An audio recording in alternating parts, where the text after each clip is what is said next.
1956 की सूचना पर विद्युत वितरण निगमों के निजीकरण पर मुझे बोलने का अवसर मिला, इसके लिए आपको बहुत बहुत आभार। मान्यवर,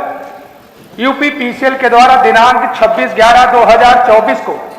वीडियो कॉन्फ्रेंसिंग के माध्यम से वितरण कंपनियों के कार्मिकों को यह अवगत कराया गया कि पूर्वांचल विद्युत वितरण निगम और दक्षिणांचल विद्युत वितरण निगम घाटे पर जा रहा है, लिहाजा उसका निजीकरण करना आवश्यक हो गया है, जिसके प्रस्ताव से कर्मियों को अवगत कराया गया। महोदय, जब हम पीछे नजर डालते हैं तो वित्तीय वर्ष 2000 में तत्कालीन जब उत्तर प्रदेश राज्य विद्युत परिषद था तो उस परिषद पर घाटा 77 करोड़ रुपए का था, और आज 2024 में जब Uttar Pradesh power corporation limited काम कर रहा है वो घाटा बढ़कर के 1,10,000 करोड़ रुपया हो गया।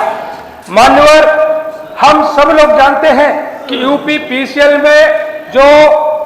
चेयरमैन और डायरेक्टर्स की नियुक्ति सरकार के द्वारा की जाती है, जो आईएएस अधिकारी होते हैं, जिनके द्वारा वितरण कंपनियों पर नियंत्रण रखने का काम किया जाता है। मान्यवर, जो सरकार नीति बनाती है, जो शासनादेश जारी होते हैं, जो निगम की तरीके से कॉर्पोरेशन की तरफ से आदेश जारी होते हैं, उसका क्रियान्वयन कराने का कार्य जो बाकी के वितरण कंपनियों के जो कर्मी होते हैं उनके द्वारा किया जाता है, और जहां कहीं कोई लापरवाही होती है तो उन कर्मियों का स्थानांतरण कर दिया जाता है, उनका निलंबन कर दिया जाता है, और भ्रष्टाचार में पाए जाने पर उनकी बर्खास्तगी तक हो जाती है।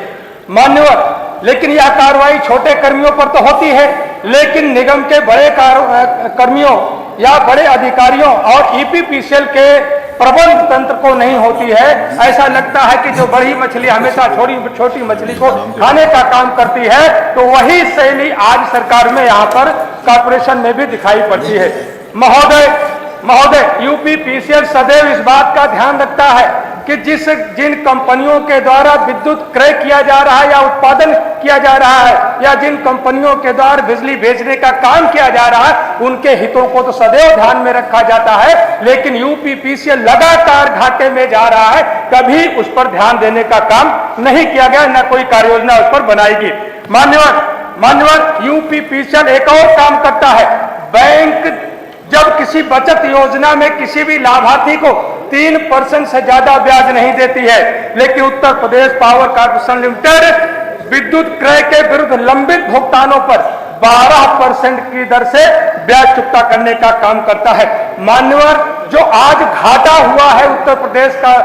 पावर कॉर्पोरेशन को, उसके पीछे कारण कुछ और है, लेकिन कॉर्पोरेशन दिखाना कुछ और चाहता है। मान्यवर, खराब सामग्रियों की खरीद की जाती है, जिसमें चाहे वो पोल हो, कंडक्टर हो, ट्रांसफार्मर हो, वीसीबीएस हो। मान्यवर, हम सब लोग जनता के बीच से चुन करके आते हैं, ये देखते हैं कि ट्रांसफार्मर में इस्तेमाल किए जाने वाला मटेरियल जब ट्रांसफार्मर जल जाता है और जलने के बाद जब वो ठीक कराया जाता है और लाने के बाद लगाया जाता है तो अगले दिन फिर से जल जाता है, तीसरे दिन जल जाता है, एक हफ्ते पर जल जाता है। अर्थात वो सामग्री गुणवत्ता रहित होती है, उसकी बार बार खरीद की जाती है। इसी तरीके से अनेकों विद्युत सामग्री जिन पर बड़ा कमीशन होता है और बड़े अधिकारियों के द्वारा उसको बारंबार खरीद की जाती है, जिससे उनका कमीशन बढ़ता रहे और सरकार को घाटा होता रहे, कॉर्पोरेशन को घाटा होता रहे। मान्यवर, मैं ज्यादा लंबा समय नहीं लूंगा,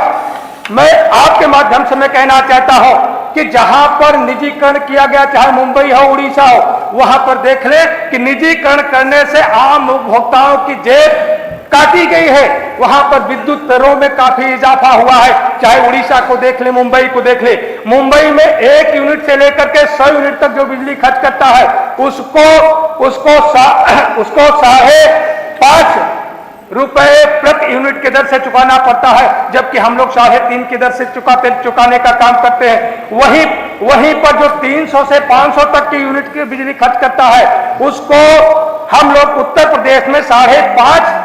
रुपए प्रति यूनिट के दर से उसके चुकता कराने का काम करते हैं, और वहीं पर मुंबई में 14.77 रुपए प्रति यूनिट की दर से उपभोक्ता को चुकाना पड़ता है। अर्थात निजी कंपनियों के हाथों में जाने के बाद आम उपभोक्ताओं का शोषण होगा, केवल उद्योगपति घरानों का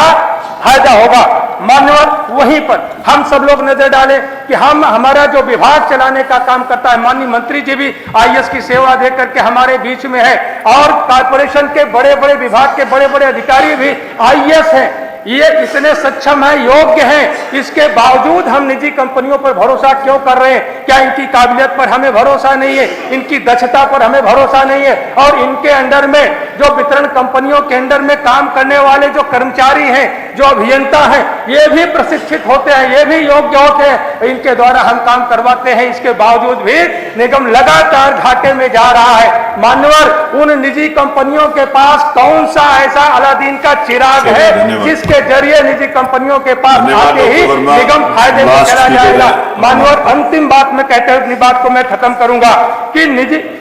निजीकरण के नाम पर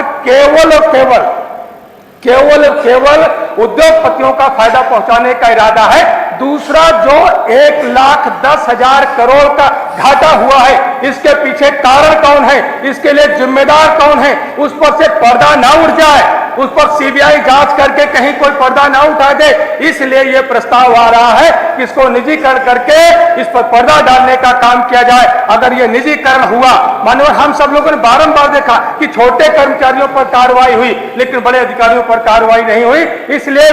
निजीकरण को रोकने के लिए